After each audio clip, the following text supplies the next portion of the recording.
پر پوری طرح قادر ہے، پوری طرح قدرت رکھتا ہے۔ فرمایا الذی خلق الموت، وہ جس نے موت کو خلق کیا، والحیات، اور جس نے زندگی کو بنایا، کس لیے؟ لیبلوکم ایکم احسن عملا، تاکہ تمہیں آزمائے کہ تم میں سے کس کا عمل بہتر۔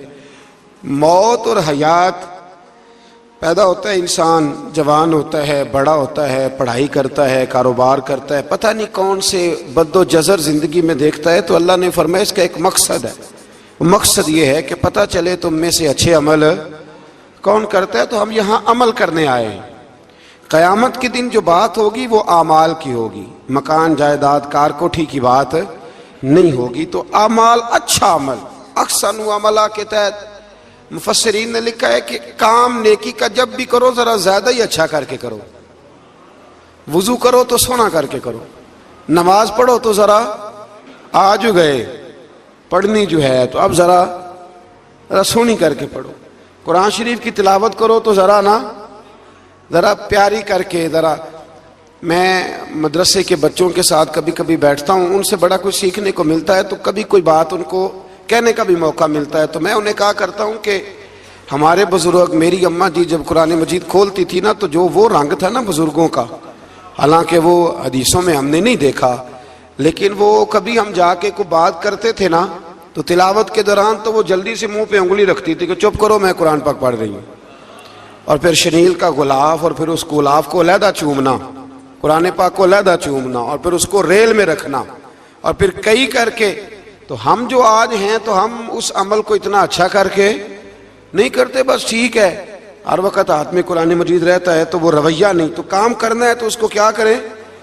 اچھا کر کے کریں، ذرا مزیدار کر کے کریں، عمل کریں تو ذرا بہترین عمل کریں۔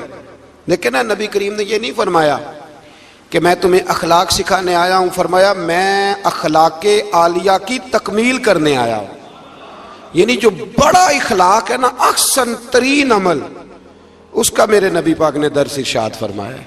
اس کا ایک صحابی نے پوچھا یا رسول اللہ صلی اللہ تعالی علیہ وسلم بہترین عمل کون سا ہے؟ بہترین عمل، تو حضور نے فرمایا بہترین عمل اس بندے کا ہے عمر لمبی ہو پر کام سارے ہی اچھے ہوں، یعنی تو احسن طریقے سے زندگی گزارے، اچھے طریقے سے تیرا وقت گزرے۔ تو عمل جب بھی کرے نا، دیکھیں نا صدقہ اور خیرات کرنا ہے تو تانگ آ کے بھی تو کرنا ہی ہے نا، اور غریب کو 10 چکر گھر میں لگوا کے بھی تو کرنا ہی ہے نا، اس کو 6 دفعہ ڈانٹ کے بھی تو کرنا ہی ہے، تو کرنا ہے تو لہذا صحیح کر کے کر دو۔ مطلب وہ گھر میں خاتون خانہ نے کپڑوں کے لیے پیسے مانگ لیے تو 1.5 گھنٹے کے لیکچر کے بعد بھی تو دینے ہی ہے نا، کیا خیال ہے آپ کا؟ تو اگر وقت پہ دے دیے جائیں تو چلو معاملہ ذرا، یا تو نہ دیں بات ختم ہو گئی، تو اگر آپ نے 1.5 گھنٹے کے شدید احتجاج کے بعد بھی دینے ہی ہیں تو پھر یہ ہے کہ عمل کو اچھا کر کے کر لیں، ذرا اس میں خوبصورتی رہتی ہے۔ اللہ تعالیٰ سمجھنے کی توفیق عطا فرمائے۔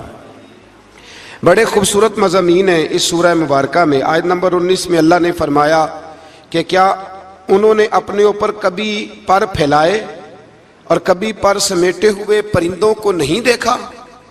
کیا تم نے کبھی دیکھا نہیں کچھ پرندے اوپر اٹھتے ہیں تو پر پھیلائے ہوتے ہیں اور کچھ نے پر سمیٹے ہوتے ہیں؟ تو فرمایا ان کو فضا میں رحمان کے علاوہ کو روک نہیں سکتا، صرف ایک رب رحمان ہے جس نے انہیں فضا میں، یار جہاز آپ نے دیکھا ہے اسے کون روکتا ہے؟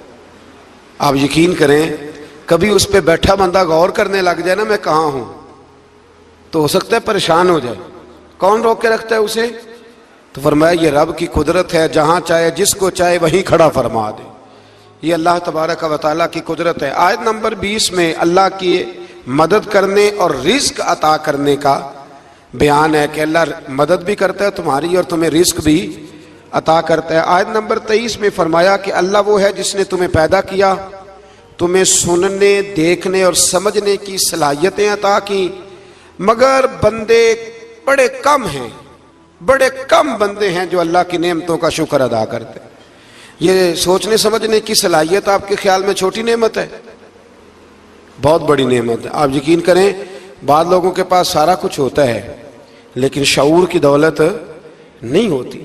تو یہ بہت بڑی نعمت ہے، اس کا بھی اللہ کی بارگاہ میں شکر ادا کیا کریں۔ جب اللہ کوئی عقل شعور دے دے تو دوسروں کو بیوقوف سمجھنے کی بجائے نا اس نعمت پر اللہ کا شکر ادا۔ آگے سورہ قلم ہے، اس سورہ مبارکہ کے اندر اللہ تبارک و تعالی نے نا قسمیں ارشاد فرمائیں، اور قسم کھا کے کہا کہ محبوب آپ کوئی مجنون نہیں، آپ کو دیوانے نہیں، یقیناً آپ کے لیے ایسا اجر ہے جو کبھی ختم نہیں ہوگا۔ اور پھر فرمایا وَإِنَّكَ لَعَلَىٰ خُلُقٍ عَظِيمٍ، محبوب جتنے عظیم الشان اخلاق تھے نا ان سب کا ہم نے آپ کو مالک بنا دیا ہے۔ یہ اعلیٰ لفظ اصطلاح ہے، قبضے کے معنی میں آتا ہے عربی میں۔ فرمایا ہم نے آپ کو اخلاق عالیہ کا مالک بنا، جتنے اچھے اخلاق ہیں ان سب کا اللہ نے نبی پاک کو مالک۔ اور سب مفسرین نے بڑا کچھ لکھا، پر بریلی کے امام نے ایک جملہ لکھا تو بڑا ہی شاندار لکھا۔ اعلیٰ حضرت فرمانے لگے کہ اخلاق یہ نہیں کہ جو کام اچھا تھا وہ نبی کریم نے کیا ہے، بلکہ فرماتے ہیں جس جس کو حضور نے کر دیا وہ اچھا ہو گیا، جس جس کو حضور نے کر دیا وہ اچھا۔ فرماتے ہیں رسول کریم کا مسکرانا بھی اچھا ہی ہے، اور کبھی دین کی مخالفوں پر ناراض ہونا بھی اچھا ہی ہے۔ نبی پاک علیہ السلام کا بدر میں تلوار اٹھانا بھی اچھا ہے، اور رسول کریم صلی اللہ تعالی علیہ وسلم کا فتح مکہ کے دن معاف کر دینا بھی، یہ سارا کچھ ہی اچھا ہے۔ بس جس کو حضور جب کرتے گئے وہ اچھا ہوتا گیا۔ اور حضرت عائشہ صدیقہ رضی اللہ تعالیٰ عنہ سے جب کسی نے پوچھا تھا کہ بتائیے نبی کریم علیہ السلام کے اخلاق عالیہ کیسے تھے، تو حضرت عائشہ صدیقہ کہنے لگی تم نے قرآن نہیں پڑھا؟ سارے اخلاق جو قرآن میں ہیں وہ سارا میرے رسول پاک کا اخلاق ہی ہے، وہ سارا میرے نبی کریم علیہ السلام کا اخلاق ہی ہے، وہ سارا اخلاق ہے رسول پاک سید عالم صلی اللہ تعالی علیہ وسلم۔ تو پھر اس سے آگے جا کے نا آیت نمبر 8 سے اللہ تبارک و تعالی نے رسول کریم صلی اللہ علیہ وسلم کو فرمایا کہ کفار چاہتے ہیں کہ دین کے معاملے میں آپ ان سے بے جا رعایت برتیں، آپ ان پر آسانی کریں، کھلی چھٹی دے دیں، اور جواب میں وہ بھی رعایت کریں گے۔ فرمایا ایسا نہیں ہو سکتا، حق پر کوئی سمجھوتا نہیں ہو سکتا۔ اس کے بعد ایک دشمن رسول صلی اللہ علیہ وسلم، مفسرین نے اس کا نام ولید بن مغیرہ لکھا ہے، اس نے نبی پاک علیہ السلام کی گستاخی کی تھی، تو اللہ نے اس کے 9 کبھی باتیں قرآن میں بیان کی، بڑی باتیں ارشاد فرمائی۔ فرمایا جھوٹی قسمیں کھاتا ہے، نکتہ چینیاں کرتا ہے، سخت منع کرنے والا ہے بلائی سے، اور حد سے بڑھنے والا ہے، اور آخر میں فرمایا اتلم بعد ذالک زنیم۔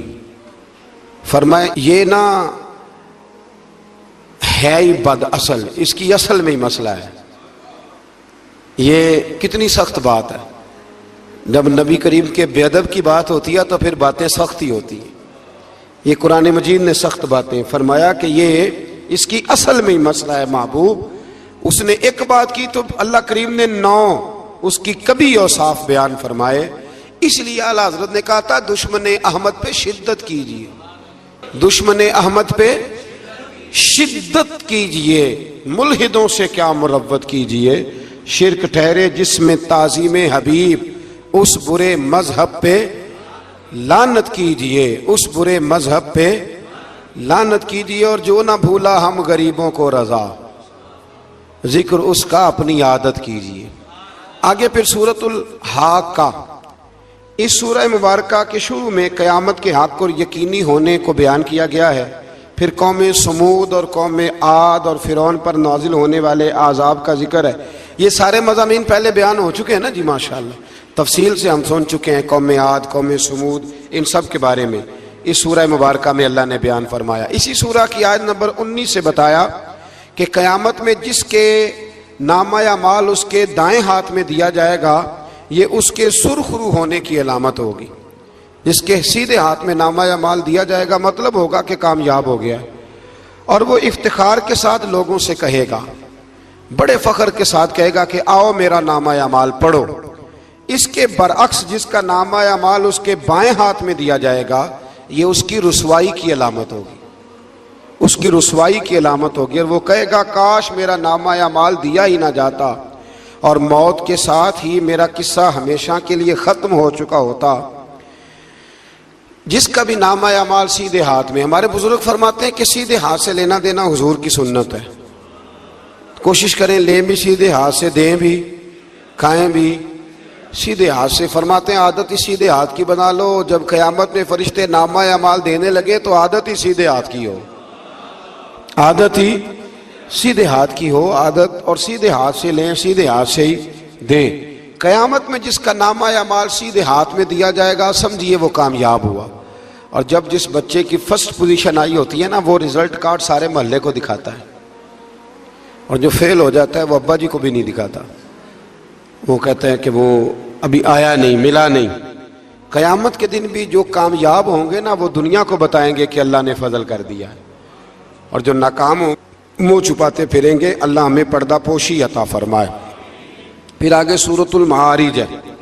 اس سورت کے شروع میں ہی عذاب قیامت کا ایک بار پھر بیان ہے کہ حشر کا ایک دن 50,000 سال کے برابر ہوگا، آسمان پگھلے ہوئے تانبے کی طرح ہو جائے گا، اور پہاڑ دھنی ہوئی رنگین اون کی طرح ہو جائیں گے، کوئی کسی کا پرسان حال نہ ہوگا۔ اس وقت مجرم یہ تمنا کریں گے کہ بیوی بھائی رشتہ دار، بیوی بھائی رشتہ دار اور تمام اہل زمین سب کو اپنا فدیہ دے کے اپنی جان چھڑا لیں، سب کو دھونس دے آگ میں لیکن اپنی جان چھڑا لیں۔ اس دن انسان کا یہ حال ہوگا۔ یہ جو کچھ لوگ، میں نے پہلے بھی کہا تھا کہ کچھ لوگ نا مذاق اڑاتے ہیں قیامت کے عذاب کا، قبر کے عذاب کا، یہ بات درست نہیں ہے۔ دیکھیں نا کہ اللہ تعالیٰ نے قرآن مجید کی واضح آیات میں عذاب کا ذکر فرمایا ہے۔ کیوں فرمایا ہے؟ کہ لوگ اس عذاب سے ڈرے، اس سے بچنے کے لیے تیاری کریں، یہ بیان فرمایا۔ اب یہاں لوگ مذاق اڑاتے ہیں معاذ اللہ تعالیٰ، کہتے ہیں دیکھو جی فلاں مولانا کہہ رہے تھے بچھو آئیں گے تو یہ ہوگا۔ خدا کے بندو، مولانا کون ہوتے ہیں؟ مولانا کون ہوتے ہیں یہ بات کرنے والے؟ یہ تو حدیثوں میں آئی، قرآن مجید کی آیات میں آئی۔ آپ مذاق نہیں اڑائیں بلکہ کوشش کریں کہ اللہ تبارک و تعالی ہمیں سمجھنے کی توفیق عطا فرمائے۔ پھر آیت نمبر 19 سے انسان کے کم حوصلہ ہونے، مصیبت کے وقت گھبرا جانے اور نفع پہنچنے کی صورت میں بخل کرنے کا ذکر ہے۔ فرمایا بڑے کم حوصلے والا ہے، مصیبت کے وقت گھبرا جاتا ہے، اور اگر اسے ہم نفع دیں نا تو جب نفع ملے تو چاہیے تھا نا سخاوت کرتا، تو اس وقت کیا کرتا ہے؟ بخل کرتا ہے، کنجوسی کرتا ہے۔ اللہ فرما رہا ہے، نبی پاک علیہ الصلوۃ والسلام نے فرمایا یہ جو سخی ہوتا ہے نا، فرمایا یہ سخی بندوں کے دل کے قریب بھی ہوتا ہے، اللہ کے قریب بھی ہوتا ہے، اور جنت کے قریب بھی ہوتا ہے۔ اور فرمایا یہ جو بخیل ہوتا ہے نا، بخیل، یہ بندوں سے بھی دور ہی ہوتا ہے، بندوں سے بھی دور ہے، جنت سے بھی دور ہے، اور اللہ تبارک و تعالیٰ کے قرب سے بھی دور ہے۔ اور حضور فرماتے ہیں جب صبح سورج طلوع ہوتا ہے تو فرشتہ دعا کرتا ہے اللہ سخی کو زیادہ عطا فرما، اور کہتا ہے یا اللہ جو کنجوسی کرے نا اس سے روک لے، اسے نہ دے، اس لیے کہ جب وہ نہیں دے رہا۔ بڑی خوبصورت مثال علامہ اسماعیل حقی نے لکھی ہے۔ آپ فرماتے ہیں کنویں سے سارا پانی ختم ہو جائے تو نیچے سے تازہ آ جاتا ہے، اور اگر پانی ختم نہ ہو اندر ہی پڑا رہے تو باسی ہو جاتا ہے۔ تو ایسا ہونا چاہیے کہ ایک دفعہ سارا پانی ختم، میں آپ کو سارا مال صدقہ کرنے کو نہیں کہہ رہا، لیکن حضرت ابوبکر صدیق نے کئی دفعہ یہ کام کیا۔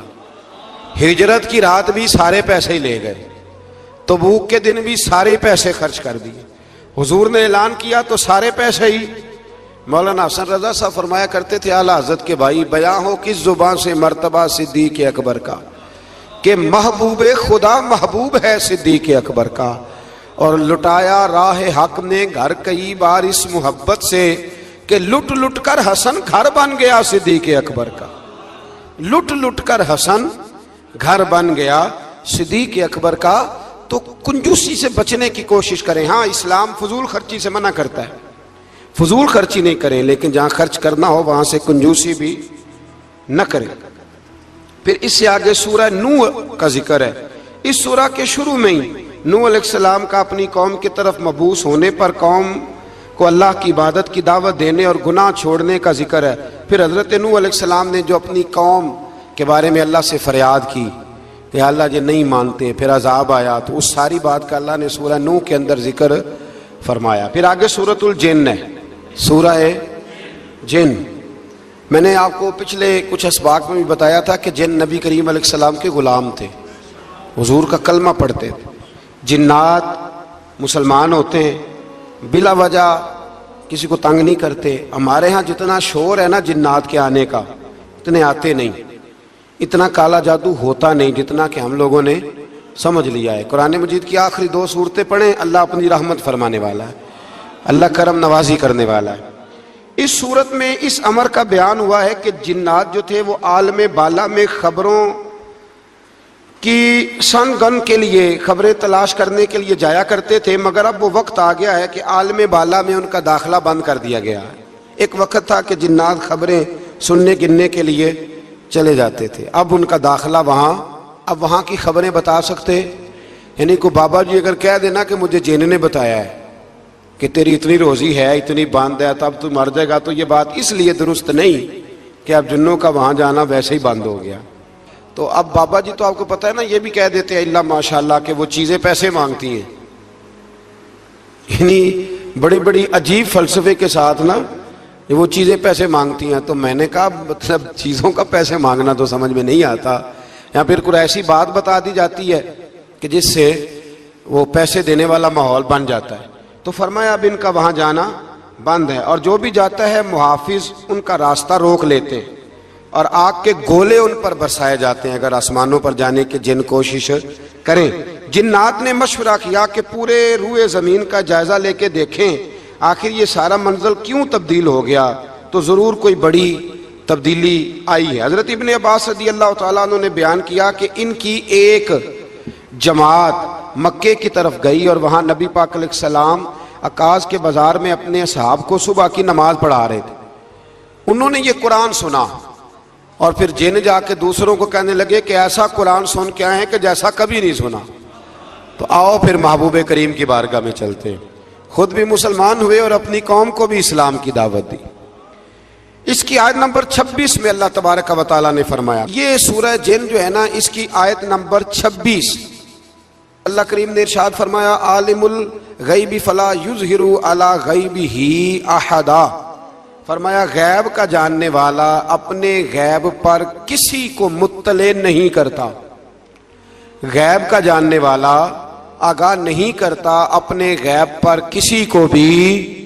آگے فرمایا الا من ارتضی من رسول، لیکن اپنے رسولوں میں سے جس کو پسند کرتا ہے اس کام کے لیے چن لیتا ہے۔ کسی عام بندے کو غیب پر مطلع، یہ آیت نمبر 26 میں نے کتنی دفعہ یاد کرائی آپ کو؟ تو بھئی عقائد جو ہوتے ہیں وہ جب سے ہم قرآن مجید پڑھ رہے ہیں جگہ جگہ عقائد آئے ہیں اہل سنت کے، جگہ جگہ آئے، تو آپ سمجھے نا کہ یہ عقیدہ جو ہوتا ہے یہ شعر سے ثابت نہیں ہوتا، یہ قرآن حدیث سے ثابت ہوتا ہے۔ شعر تو ایک ذوق کا نام ہے۔